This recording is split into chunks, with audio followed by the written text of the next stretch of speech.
Hey listeners, this is the For Real podcast, and we are here with Zamaria Felix, Nia Lavender, Tanaya Hunt, Janiyah Williams, and we are interviewing, Davlin Benson. and we're going to be talking about sleep and how it affects our lives. Davlin, how have you been adjusting to your sleep schedule since you've been in college? Honestly, I never had a good sleep schedule. I mean, back at home, I used to have to take melatonin to fall asleep. I used to work a lot. I used to get off late. I used to get off at like 12 o'clock or even later. Oh, wow. And when I used to get home, that would be the only time I had to myself. So, I would, get in the shower, brush my teeth, wash my face, lay out, get in the bed and, scroll on my phone. And then, have to repeat the whole process over.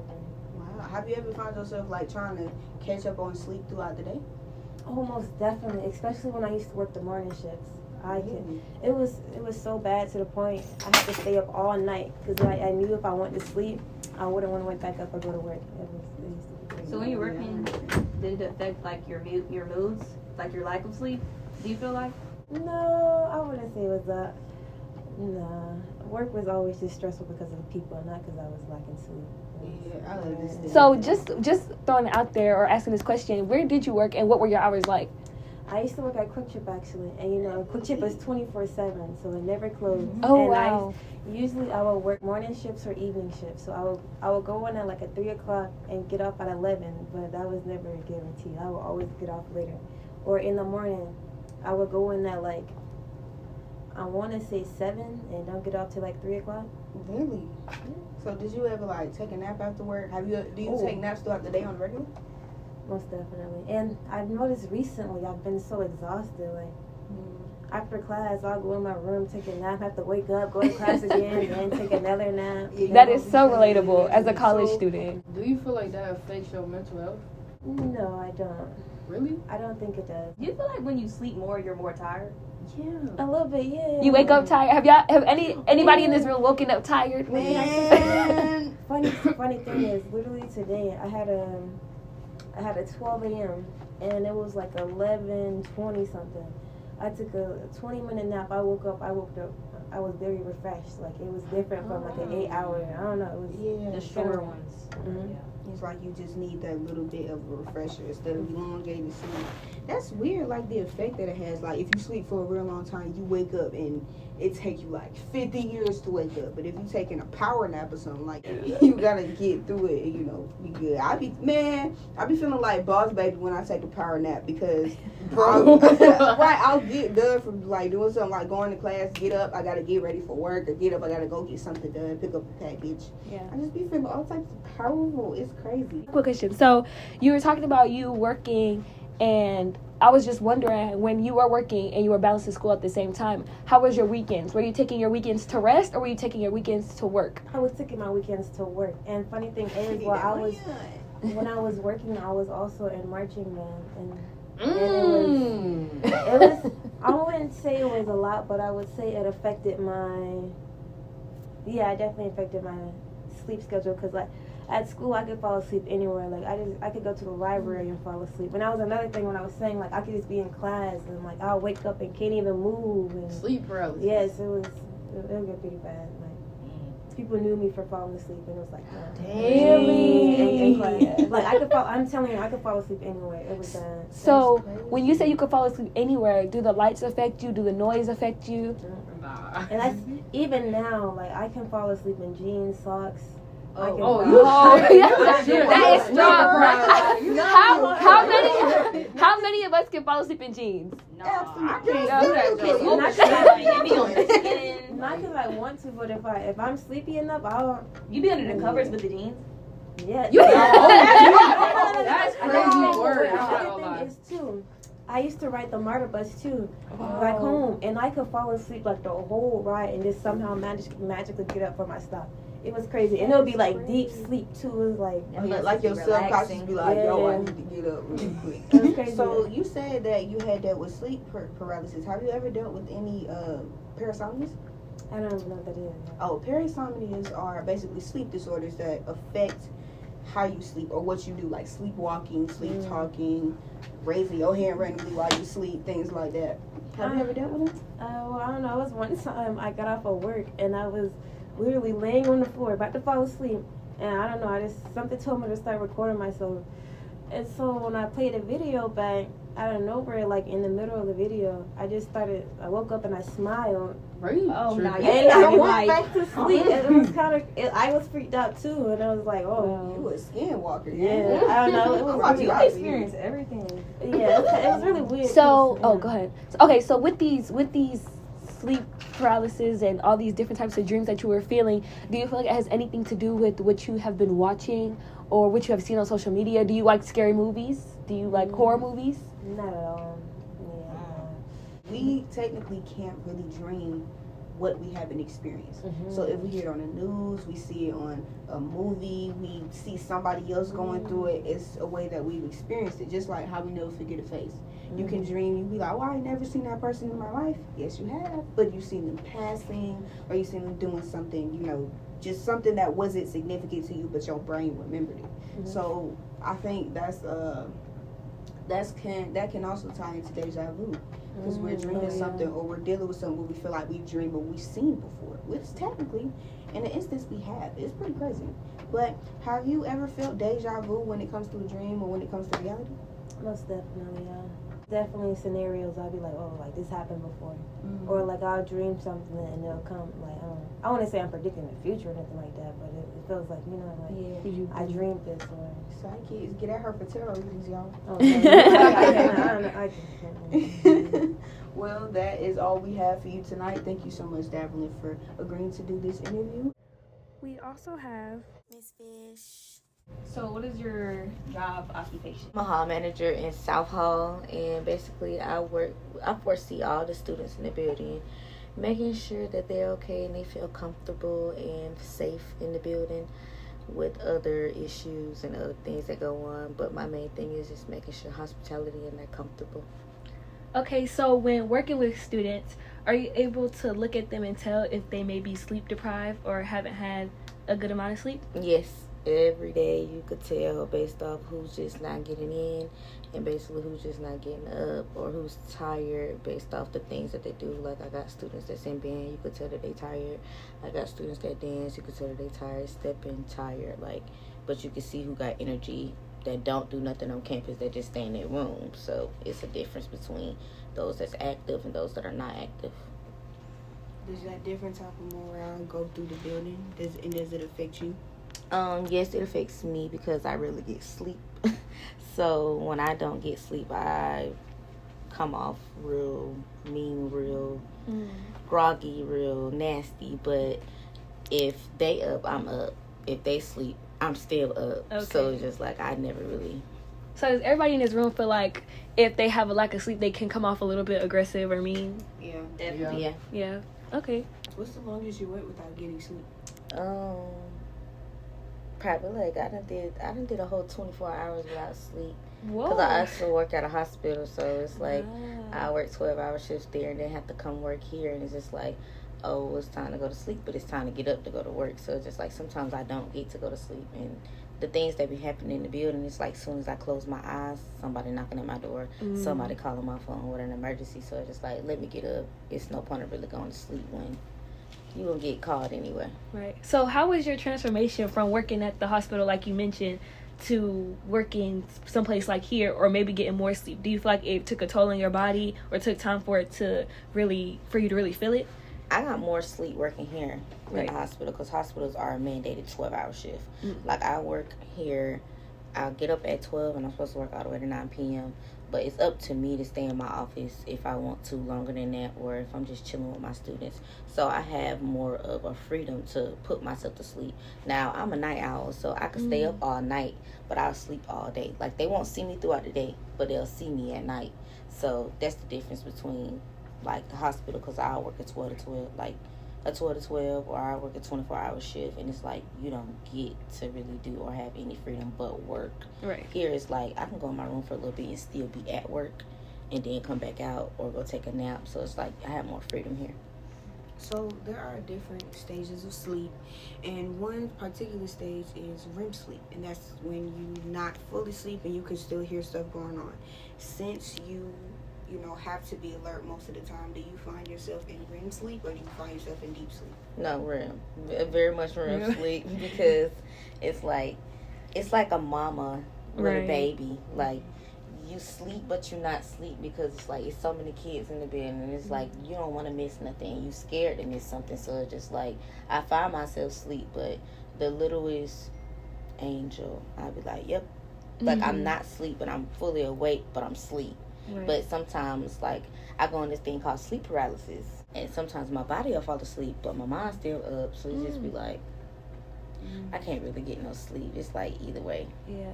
So just to clarify, you say you live here? Mm-hmm. You I live in live this- here and I live somewhere else. You live somewhere but else. I'm in-house, so I really have to be here every day. Right. Okay. So being in house and seeing the conditions that you live in, like, do you recommend any types of pillows or what kind of brand do you use? Do you know? Because right now we're college students. All of us are college students, so we know that we sleep on these blue mattresses that are kind of hard. Baby, get some memory foam. Memory foam. Get some memory foam and a mattress pad. Okay. And not too soft, and it need to be firm so you won't hurt your back. Okay. You know what I'm saying? Because if your bed's too soft, it's really not comfortable as it seems. I sleep in warm spaces. Warm spaces make me go to sleep Really? faster. I like my heat on. I don't like to sleep in the cold. Okay. Wait. How many of us like to sleep in the heat? Anybody else? Nah, that's, You sleep in the heat? I like to sleep you don't in be a lot waking of up clothes. sweaty. Like, and, yeah, sweaty? The only thing I'm gonna wake up for is some water. That's it. As long as it's in Wow. my bed, I'm okay. But like, I just when it's warm, I fall asleep faster. But if when it's cold, it takes me a minute. It's just like, why is it so cold? I gotta get warm too. Go to sleep. Okay. We learned that. Oh, no, go ahead. We did learn like about homeostasis, things like that. Like when you're cold, it's hard to fall asleep because your body's trying to warm you up. Mm-hmm. So And that's a natural thing. Homeostasis is natural. That's just like you sweating, like your body's trying to cool itself down by sweating. You're not sweating because you're hot. Your body is cooling itself down with homeostasis, and that's how that works. That's hand in hand. Okay, so you saying that you like to sleep in the warmth has me thinking, like, what about lights? So can you sleep with the light on, the TV on, or what about noise? Do you sleep with sound? I know. Does anybody sleep with like the rainfall I or sleep with the TV on. the TV I on? got to sleep with like YouTube videos playing. Yeah. I'm in between. Like, if something can be on and something cannot be on, I really don't care. Okay. But if it's gonna be something, it's gonna be something that's continuous. Like, I gotta have on like Martin or Girlfriend, something I don't gotta keep. You know, Yeah. press play, or you asking me, am I still watching? It gotta be low. It can't be extra high. It's probably like on 5. I just Okay. need to hear it to go to sleep. Sometimes I don't need nothing. I just fall asleep. So earlier you said that you dealt with sleep paralysis, and that is a form of a parasomnia. Parasomnias are disorders that affect your sleeping, aka sleepwalking, sleep talking, different things you do. Have you ever dealt with any other parasomnia other than sleep paralysis? I used to sleepwalk when I was little. Really? A lot. That's how I broke my arm. Oh, wow. What kind of stuff you used to be doing? I was in the refrigerator. Actually, it was weird. I was eating raw meat. Are you serious? Yeah, my mom thought something was wrong with me. Did you get sick? I did get sick. Yeah, I'm about to say, that's, I did get Oh, sick. so you ate a lot of it, like. you was Yeah, eating, I like, was eating raw meat. oh, wow. That's And so what age did you really break out of that? Do you know? I think I was 12, but then it's crazy how all this like correlates because after a while I got diagnosed with being epileptic. So it's just like all my sleep and my nervous system, everything was connecting. So it was just like even if I was done sleepwalking, now I'm having seizures. So then it was this. Then I started getting forgetful. Then I would have these staring phases where I just stare and they'd be like, Angel. And I'd be like, what? But I'll forget everything before it. Wow. But they said it was because I was not getting enough sleep. Oh, wow. Yeah, the effects of being sleep deprived are really crazy. Did you know that if you don't sleep for more than 48 hours, you can start to hallucinate? I swear I be thinking I'm seeing stuff, but I just try to go to sleep. More people are sleep deprived than they think. Yeah. It's crazy though. It's really weird, especially because I think all of us have some type of experience being an athlete in some way, shape, or form. It can be really hard to balance having an extracurricular activity or even having this demanding of a job and still getting good amount of sleep. And it's kind of a weird thing because you need to work, but you also need to take care of yourself. So it puts us in a awkward situation. It does. Okay, well, thank you so much. It was very interesting hearing your stories, and we really appreciate you being a part of this interview. You're welcome. last but not least, we have... Professor Henry. Okay, Professor Henry, can you tell us your position here at ASU? Yes, I am an assistant professor of biology in the Department of Natural Sciences. Oh, wow. Okay, that's great. So we come today to talk about sleep. And just first, can you give us your overall thoughts about sleep? Sleep should be a time where your body is fully relaxed, you're rested, and you're basically using that time to rejuvenate and get ready for the next day or the next time that you need to be active. Now, notice I say it should be, because we know sleep can often be interrupted. They say we should get 7 to 8 hours of sleep a night. Right. I know most people, at least for me, I don't know if I actually get that every single night, and that's partly because, your mind is sometimes overactive, and instead of you being fully relaxed, you may be processing things that you need to do the next day, things you have not resolved, and so your mind is constantly going while you're trying to sleep. And those sleep can also be interrupted by dreams, whether they be good, but most times they can be nightmarish, to where you wake up out of your sleep because something has haunted you, or made you, just kind of shocked you out of your sleep, and now you may have trouble going back to sleep or whatever. And of course, also sleep is interrupted by Mother Nature. Because sometimes there's signal call for us to get up and go use the bathroom. Which after those episodes, whatever, it's kind of easier to fall back asleep because you can get up, use the bathroom, and you can go back down fairly easily. Right. As a teacher, do you feel as though you watch other students in your class lack sleep? Oh, absolutely. And there are various reasons for that. Some, I know some students do work, so they have multiple jobs, or they just have one job. And being a full-time student, that can lead to lack of sleep. Also, let me see, maybe you stay up too late or whatever, maybe out partying. Some students are dealing with mental issues, which can cause them not to sleep well because they're stressed. Of course, some of you all don't have great time management. And so there may be certain nights where you don't sleep as much as you should because you're trying to cram for a project, cram for a test, or whatever it could be. Right. So I just have a question. Do y'all think y'all are good with time management? No. No. I could get better. I could be better. I think I could be better too. But you did bring up how sometimes your thoughts interrupt your sleeps and stop you from going to sleep. Do you think that your job keeps you awake sometimes? Do you have better worries that interrupts your sleep pattern? I would say yes, but not necessarily in a bad way. This is what I mean. So I'm always concerned about ensuring that in the 16 weeks I have my students, they're getting everything they need from the course. But I'm also conscious of pacing. What I mean by that is I have a 16-week schedule, but I realize that I can't just rush through material because every group of students is different. So what may work for one semester may not work for the next semester. I may find myself what I call behind some weeks or whatever, depending on the semester. Or it could be some things going on personally in my life that may keep me from having classes regular as I should. So sometimes I'm kind of worried about where we are we on track? Will I have enough time to finish everything for the semester? And if so, or if not, how can I modify the instruction or the activities I have planned to ensure that I'm still able to cover the content, but maybe in a different way? So sometimes that does kind of rob me of a little sleep because, for me, that's something that's unresolved before I go to bed at night. So I'm thinking about it subconsciously, and it will wake me up sometimes in the middle of the night. I'm like, oh my goodness, let me make sure I get this done. Or I'll wake up earlier than I anticipate because I'm thinking about the days I have coming, and I'm trying to get these tasks done before the deadline, which is the end of the semester. Right. I'm sure students probably feel that way too when it comes to us having the work, Do you think those types of nightmares can tie into night terrors or other types of parasomnias? Absolutely. Because the thing is, if you are afraid of something or something is maybe triggering you and something that's maybe scary, it could be like a traumatic event or something that could have happened and it's haunting you, then that will lead to somewhat parasomnia and everything. I think a good example would be like some people, I don't know why they do this, they know they're scary beings. They watch, like this time of year, Halloween movies come out, fright movies. People watch those movies and knowing that the demons and other characters that they see in the movie, though fictitious, can haunt them and cause them to lose sleep because as they go to bed, it's on their mind, so subconscious they're thinking about it, and they wake up because they may see that clown with the axe coming behind them or something like that. Yeah. So that's one thing. Yeah. And then two, let's say if you may have had something as traumatic as an accident or maybe a loved one to pass and everything, that can be nightmarish because those thoughts about their experiences or those experiences can be like I said, traumatic and cause you to lose sleep because they will come back and haunt you in your subconscious, and you wake up, sometimes sweating or whatever, or just interrupt your sleep. So yeah, for sure. Yeah.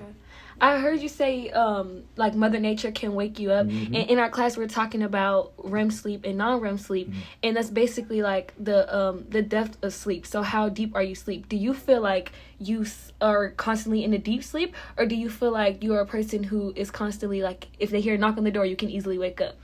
It depends on how tired I am. Okay. So for me, if I'm really, really, really tired, which does excuse me, happen sometimes or whatever, I don't hear sounds that I normally hear. Like I may miss my alarm. Okay. So, relatable, very relatable. Right. So, when students say, "Oh, I missed my alarm," I mean, I can relate to them. Although some students miss their alarm a little more often than they should, but I can understand. Yeah, so I try to stay in a state where I'm not in constant deep sleep too much because, again, I do like to be aware of things going around. Like, it could be a phone call that may come in the night that I may need to check because someone could be in a space and I may need to go help to rescue them or something like that or whatever. But I do find myself at times where my body just say, you know what, it's time to go and we got to just get this sleep in. Yep. And so, if I miss whatever I miss, I just missed it because you gotta get some sleep. So, Yeah. like, how many hours do you say you would get on a regular? If I can get, my target is 7 hours. If I can get 6 out of 7, I'm good to go. Has there ever been a time where you've still gotten your goal amount and you've woken up tired? Mm-hmm. Yeah. Because I don't think we can ever, as they say, catch up on sleep. Okay. People say you can. I don't think you really can. I think you just get a little more sleep than you've been getting, so you say that. But all the time get up tired. But once I'm up, I'm good to go. Okay. All right. Yeah. What do you suggest students should do to get better sleep and manage their time? All right, so manage time would be see what it is that you need to get done. Like, what are things that are on your schedule that you have to get done, and prioritize those things. And and then too, in terms of from an academic standpoint, don't wait till the last minute to study. Kind of review your notes regularly so you're not up the night before all night long trying to cram everything in. And then two, prioritizing things and setting a schedule will keep you from being too stressed. As we know, stress can also affect your sleep. So the less stressed you are, I feel like the more quality sleep you will get. So there goes the time management. So set a schedule, seeing what needs to be on your plate, what things can you take off your plate. And in two, with you all the students, I realize that you all need support for your peers and stuff, but you can't take on everybody's problem. You have your own set of problems, so it's good sometimes to say, I want to be there for you and I'm here for you, but maybe you can't be there physically all the time. Right. You can't take care of yourself. You can't take care of somebody else. Right. So, yeah. So, I know it's hard. Yeah. I mean, I've been this age, your age before too. Yeah. I think that's all the questions we have, and we just want to thank you so much for being a part of our podcast. Well, thank you all for having me. Well, again, thank all of you guys for coming. We appreciate the conversations and the laughs and the stories we were able to share, and we can't wait to see the listeners on the next episode.